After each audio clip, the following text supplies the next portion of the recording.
Hi, my name is Richard Host and I've been a member of St Matt's for 40 years. And I'm also the treasurer of BCA, that is the Bush Church Aid Society, that's celebrating 100 years today. BCA places ministers and their families into churches in small towns across Australia that would not otherwise be financially viable. That means there's a Christian presence in these towns that helps the people and spreads the good news about Jesus.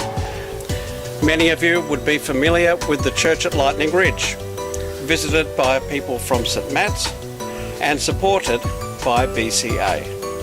If you support local and overseas Christian organisations and you're looking for a godly, Christ-centred organisation that ministers to your country in outback Australia, then please consider supporting BCA.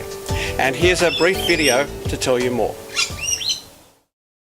Monday, the 26th of May 1919. It was a cold, wet night in Sydney.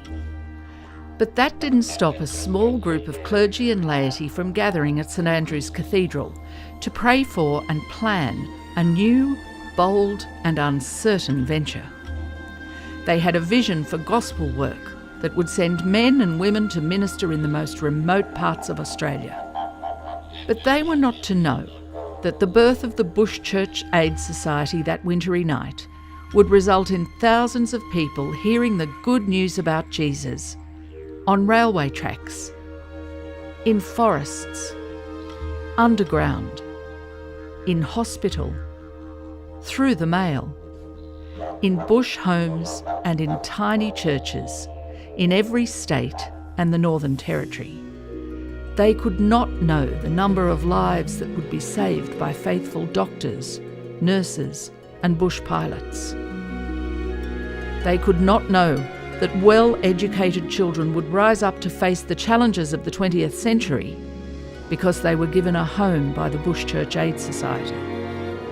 They were not to know that no one would ever be able to count the number of people who responded to the gospel of Jesus because of a gently spoken word, a godly example, or a church service held in the bush. 100 years later, BCA continues to work with new ways of reaching people wherever they are. They're planting churches in new deserts, the ones on the edges of big cities. BCA is supporting ministry by Aboriginal and Torres Strait Islander people. They're committed to working with the First Peoples so that they can serve Christ in ways that are biblically faithful and culturally appropriate. BCA continues in a commitment of serving hurting people in times of crisis and through Christ-centred pastoral care. And of course, there's still the talking to people, one-to-one, about the gospel of Jesus. It's been a century of change. It's been a century of work. It's been a century of serving Jesus in remote and rural Australia. And in 2019, the Bush Church Aid Society is still going the distance.